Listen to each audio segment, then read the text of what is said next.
Olá a todos, espero que todos estejam bem. A gente vai dar continuidade aos nossos estudos, né, dos estilos artísticos que começaram a ser estabelecidos ali por volta do século XVIII, século XIX.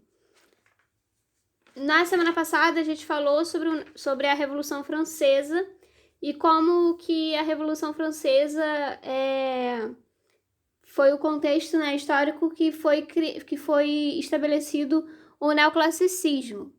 Agora a gente vai entrar no período pós-revolução e a gente vai falar sobre dois estilos, o romantismo e o realismo, que eles acontecem mais ou menos na mesma época, só que um acaba durando por mais tempo que o outro. Então, começando pelo romantismo. O romantismo ele foi uma reação à Revolução Francesa. A Revolução Francesa, eles conseguiram, né, derrubar o antigo regime e tentar estabelecer um novo, né, sistema político, mas começaram a haver, como eu falei, cheguei a mencionar na última aula, algumas divergências entre os próprios revolucionários.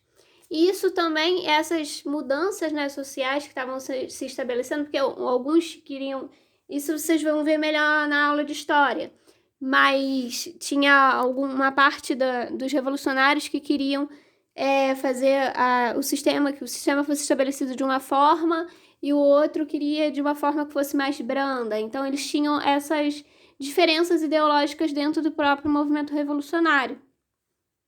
E após a Revolução Francesa sair vitoriosa, né, e conseguir derrubar o antigo regime, eles começam a ter essas divergências começam a se fortalecer ainda mais. E essas mudanças sociais, políticas e ideológicas também, elas vão interferir, vão influenciar na produção artística e também na produção literária. O romantismo ele é um estilo muito ligado à arte, mas também muito presente na literatura. Tanto que acho que vocês devem ter estudado isso também nas aulas de literatura. A gente vai ter ali como tema do romantismo, né, esse sentimento de liberdade e independência. E a gente tem como característica uma atmosfera de fantasia e heroísmo. Então,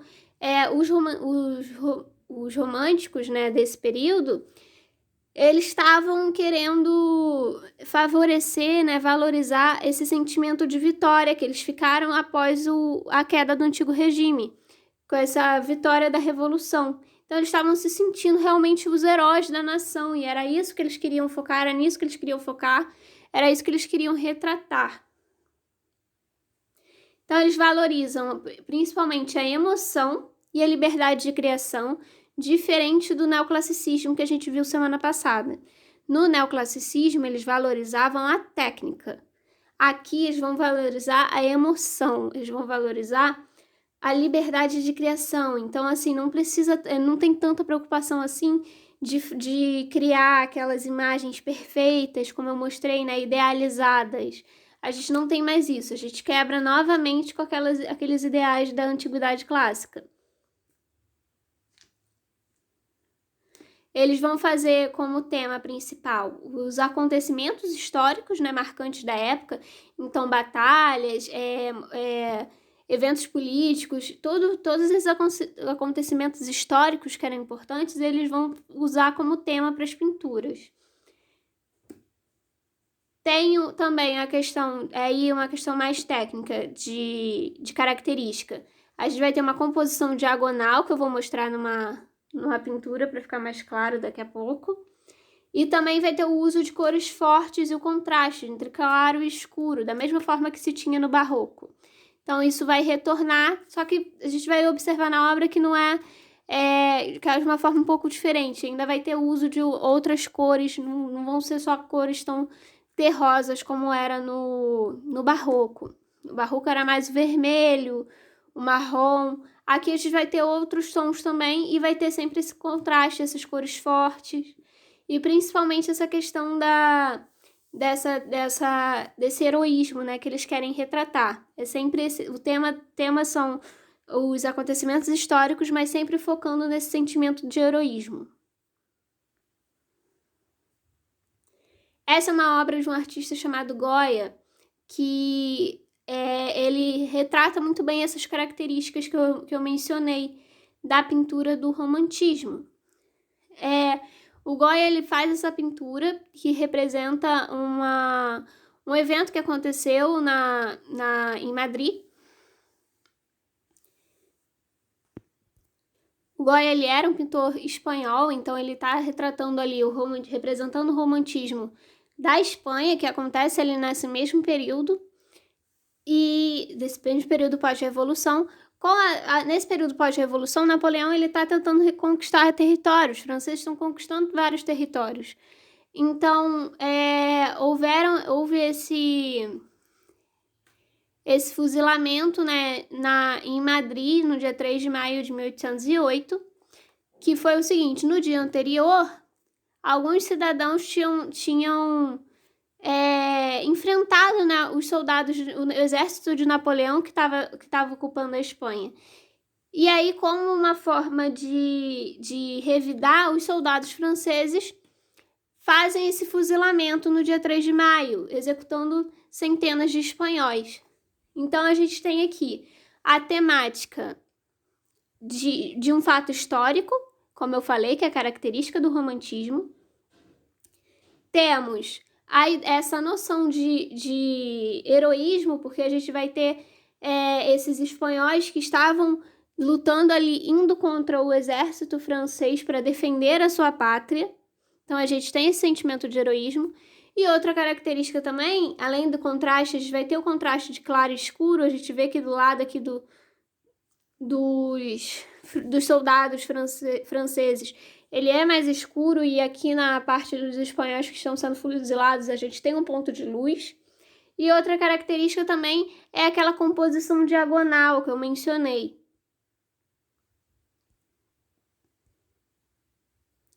Essa composição diagonal ela fica muito clara, principalmente aqui com relação ao posicionamento que estão os soldados. Então, a gente consegue observar, né, essa composição diagonal que eu mencionei no slide anterior, que é uma característica das pinturas desse movimento, das pinturas do romantismo. Então, é a forma como os objetos são colocados, né? Eles não são de forma tão... tem essa composição mais diagonal.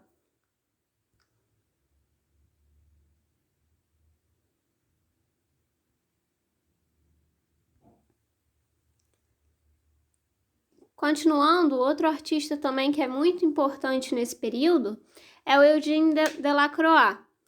Delacroix ele foi importante porque ele foi um dos que negava aqueles padrões que eram impostos pela academia, que a gente viu no neoclassicismo, que é aquele rigor da técnica, né, inspirado pela antiguidade clássica. Ele dizia que a cor era mais importante do que o desenho, então ele dava mais valor, né, à pintura em si do que ao rascunho da pintura. E a imaginação mais importante que a razão, assim como eu mencionei já, que era realmente as características do romantismo. Essa pintura do Delacroix chama A Liberdade Guiando o Povo. Vocês com certeza já devem ter visto ela em algum lugar, em algum livro de história, porque ela é muito famosa e muito importante. Ela se torna um símbolo da Revolução Francesa. Ela retrata a rebelião dos republicanos e liberais contra o rei Carlos X em 1830 na França.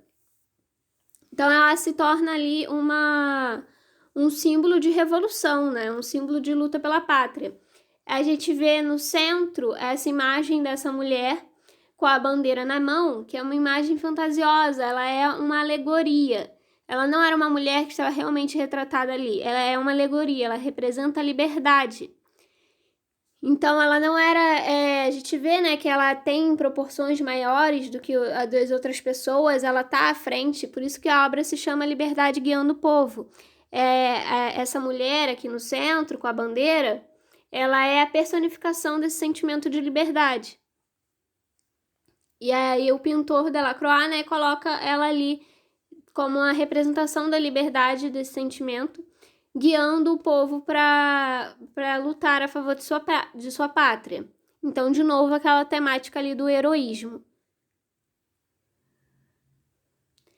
Agora a gente vai falar um pouco sobre o realismo. Enquanto o romantismo ele estava mais ligado ali à questão da Revolução Francesa e a esse período, né, esse período da pós-revolução, né, em que eles estavam conquistando territórios e tudo mais, o realismo ele já vai ter uma ligação mais forte com a Revolução Industrial. E a temática aqui não vai ser mais aquela temática ligada ao heroísmo, à fantasia.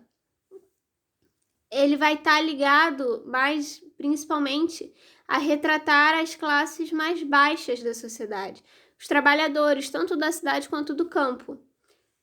A industrialização e o momento político, ele fazia com que os artistas desse movimento do realismo dissessem que era importante abandonar a imaginação e a emoção que o romantismo estava valorizando e encarar a realidade, daí o nome, realismo.